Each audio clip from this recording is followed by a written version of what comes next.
रामचंद्र जी जैसे सम्यक दृष्टि थे ना, जी तो फिर ना तो उन्होंने फिर सम्यक दृष्टि तो थे, लेकिन कुछ काम ऐसे किए कि ना ऐसे लगता है कि फिर हम लोग ही ठीक है। जैसे जैसे उन्होंने सीता जी को ऐसे इसलिए लगता है कि जैसे एक तो उन्होंने ना, हालांकि मर्यादा पुरुषोत्तम राम थे तो सही बात है, लेकिन उन्होंने जैसे सीता जी को धोखा दे करके एक अकेली औरत को ऐसे जंगल में निकाला, और हाहाकार जो उनका मैंने पढ़ा ना, सच में आंख में आंसू आ गए। मुझे लगा ऐसा काम मैं रामचंद्र जी ने कर दिया, लेकिन मैं नहीं कर सकती। पहला बात। दूसरा बात दूसरा बात था, और उन्होंने जो लक्ष्मण के को, जब मृत हो गया लक्ष्मण, तो 6 महीना तक उनको लेकर के कंधे पे घूमते रहे। हम जैसे ज्ञानी आदमी भी नहीं करते ऐसा काम, तो रामचंद्र जी ने ऐसा काम कैसे किया?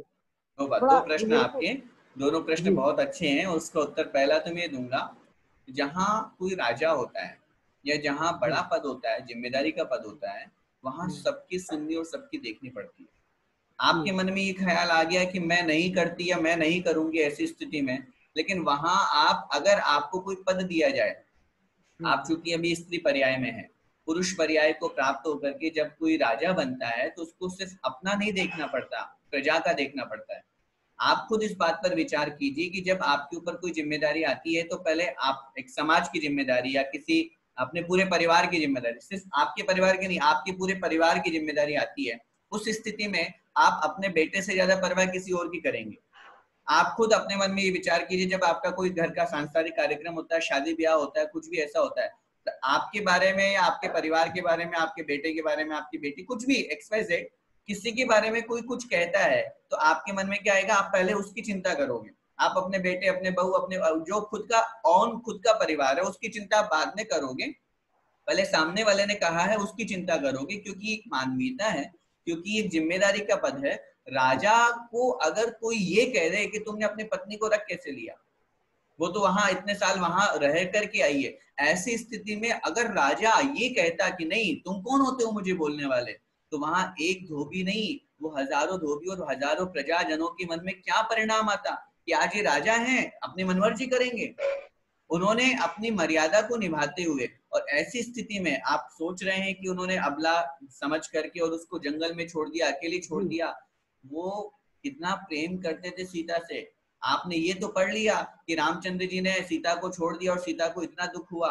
आपने ये नहीं पढ़ा कि रामचंद्र जी ने जब उनको आदेश दिया कृतांत वक्र को जाकर के सेनापति छोड़ करके आओ, उसके बाद वो कितने दुखी हुए।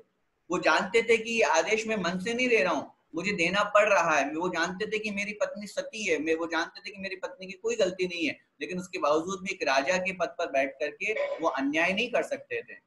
उनको न्याय करना था, उनको राजा के पद का वहां पर भार सौंपा गया था, उसका पूरा परिपालन करना था। उसमें वो कितने दुखी हुए, वो भी तो परेशान हुए। तो ऐसी स्थिति में कर्म का उदय होता है, इन सबको अपन को निमित्त मानना चाहिए। कभी भी ये मत समझना कि राजा ने गलत, रामचंद्र जी ने गलत किया। वो स्थिति, वो काल, वो उन सब ने उनको वैसा करवाया है, कर्म ने वैसा हुआ है। सीता के कर्म साथ मैंने में भी करवाया। वैसा ही हुआ है। सीता के अपने कर्म थे, ये सब योग निमित्त बनते हैं। इसलिए चाहे वो लक्ष्मण को 6 महीने अपने कंधे पर लेकर के जाने वाली बात हो, तो प्रेम देखिए ना दोनों का। आज अपन में है क्या इतना प्रेम? आज जो रामचंद्र जी और लक्ष्मण के प्रति प्रेम का अपन प्रसंग बोलते हैं, वनवास किसको मिला था बताइए? राम जी को मिला था, फिर हालांकि लक्ष्मण जी भी साथ रामचंद्र गए। जी को हाँ, मिला वनवास, सीता क्यों गई? सीता का प्रेम प्रेम थे। था, जी पति थे वो उनके, पत्नी थी उनकी, चलो थोड़ी देर के लिए मान लो, पति पत्नी का तो संगम बनता है। वैसे तो आजकल की सीताएं होती तो वो तो भाई आप ही जाओ, मैं तो वापस दूसरी शादी कर लूंगी। प्रेजेंट का तो यही होता है। क्या, क्या क्यों क्यों जाएगी वो, बताओ? क्यों नहीं? किसमें इतना 14 प्रेम है? साल तक 14 साल तक कोई जंगल फिर में नहीं जाएगी, सही कौन है। जाता? फिर भी सीता का जाना चलो मानते हैं कि दोनों ने वो फिर 7 भी। फेरे खाए हैं, दोनों ने 7 जन्मों का संबंध, इतना प्रेम था। लक्ष्मण का क्या लेना देना था? लक्ष्मण को क्या मतलब था? भैया जाए तो जाए, भाई। भाभी जाए तो जाए, लेकिन सब कुछ भरत शत्रुघ्न के मन में ये विचार नहीं आया। भले वो वहां भी उस समय वहां जनकपुरी गए हुए थे, उनके परिणाम भी मन में हुए होंगे, लेकिन फिर भी लक्ष्मण ने कुछ आओ देखा न था अपनी पत्नी को छोड़ करके। लक्ष्मण की भी तो शादी साथ साथ ही हुई थी। लक्ष्मण भी अपनी उर्मिला। पत्नी को छोड़ करके, भाई तू अपने, जब तुम हो तो हो। उस समय में जरूर थोड़ा सा मन में मेरे खुद के विकल्प आता है कि लक्ष्मण ने ऐसा क्यों किया, लेकिन वहां प्रेम भाई के प्रति ज्यादा था। भाई के प्रेम के कारण से वो सब कुछ छोड़ करके जंगल में साथ चलने के लिए तैयार हो गया, उनकी सेवा करने के लिए तैयार हो गया। इतना प्रेम था दोनों भाइयों में।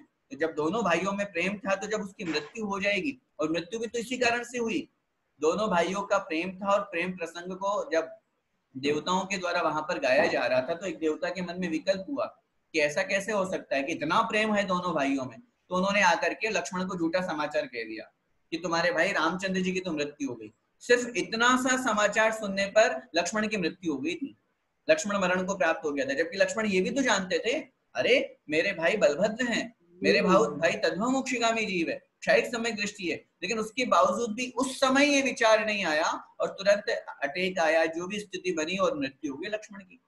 तो इतना प्रेम जब दोनों में था तो रामचंद्र जी में भी तो उतना ही प्रेम लक्ष्मण के प्रति भी था। ऐसी स्थिति में अगर वो 6 महीने की जगह, वो तो क्षयिक सम्यक दृष्टि थे इसलिए 6 महीने का टाइम था, अगर क्षयिक सम्यक दृष्टि नहीं होते और कोई होते, मिथ्या दृष्टि होते, तो वो तो जलाते ही नहीं उनको, उस शव को दफनाते ही नहीं, उनका अंतिम संस्कार ही नहीं करते।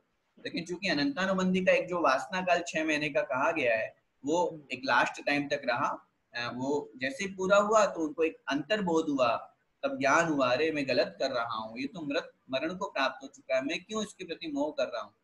तो कहने का मेरा भाव यही है, चतुर्थ काल की बातें हैं और उन सब बातों को, सिद्धांतों को अगर अपन आज अपने जीवन में लगाने की कोशिश करें तो बहुत मुश्किल है।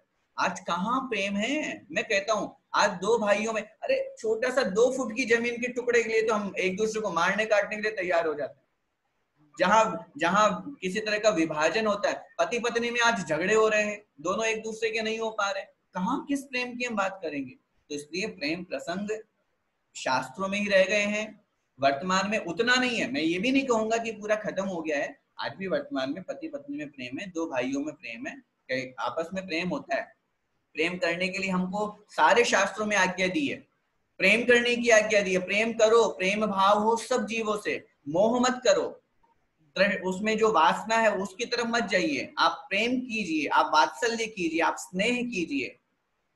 तो ये अपन को भाव रखना चाहिए। वो भाव अगर उपस्थित होता है तो मैं कहता हूं आप भी अगर कहीं पर ऐसी स्थिति होती है 2, 4, 6 महीने तक अगर कोई ऐसी बात होती है तो कोई आपत्ति नहीं है, लेकिन उतना प्रेम उतना भाव होना चाहिए। वो वर्तमान में नहीं होने के कारण से बड़े लोग महापुरुष जो हुए हैं उनके प्रति अपन को अपने मन में ऐसा नहीं सोचना चाहिए। ठीक है, आपके परिणाम अच्छे हैं, मैं भी होता है या कोई भी व्यक्ति ऐसा सोच सकता है कि यार रामचंद्र जी ने ऐसा क्यों किया, क्यों छोड़ा है अपनी पत्नी को। लेकिन आप उन रामचंद्र जी की जगह रह के देखिए, वो राजा थे, सारी की सारी अयोध्या उनके ऊपर थू थू करती और आज उनको मर्यादा पुरुषोत्तम कह रही है। अगर वो ये डिसीजन नहीं लेते तो क्या होता बताओ। तो इसलिए कोई भी डिसीजन लिया जाता है, भले ही वो अन्य लोगों की दृष्टि में लग रहा हो कि यार सामने वाले ने डिसीजन ले लिया है, लेकिन वो गलत नहीं होता है। सबकी दृष्टि अपनी अपनी होती है। अभी व्हाट्सएप पे मैंने एक फोटो देखी थी, 9 लिखा हुआ था, आप लोगों भी चलाते हैं और देखा ही होगा, हो सकता है कहीं सुना हो। एक कागज पे 9 लिखा हुआ है और 2 लोग हैं, एक इधर है और एक उसके जस्ट अपोजिट है। इधर वाले को 9 दिख रहा है और सामने वाले को 6 दिख रहा है, 6 दिख रहा है संख्या एक ही है, संख्या एक ही, लेकिन दोनों को अपोजिट दिख रहा है, एक को 6 दिख रहा है, एक को 9 दिख रहा है। 6 वाला सोचेगा ये पागल है, बुद्धू है, 9 वाला सोचेगा ये पागल है, बुद्धू है, लेकिन हकीकत में दोनों बुद्धू नहीं है, दोनों की अपनी अपनी दृष्टि है। किसी भी एक व्यक्ति के डिसीजन पे कभी भी अपनी धारणा कभी भी ऐसी नहीं बनानी चाहिए। सबकी अपनी अपनी स्थिति परिस्थिति होती है, अपनी दृष्टि होती है, तदनुसार सामने वाला, हर आदमी 2 रोटी खाता है, उसमें बुद्धि है, वो अपने विवेक के अनुसार कार्य करता है। हाँ कोई गलती करे तो फिर एक अलग ही बात होती है, उसकी वहां दृष्टि समझ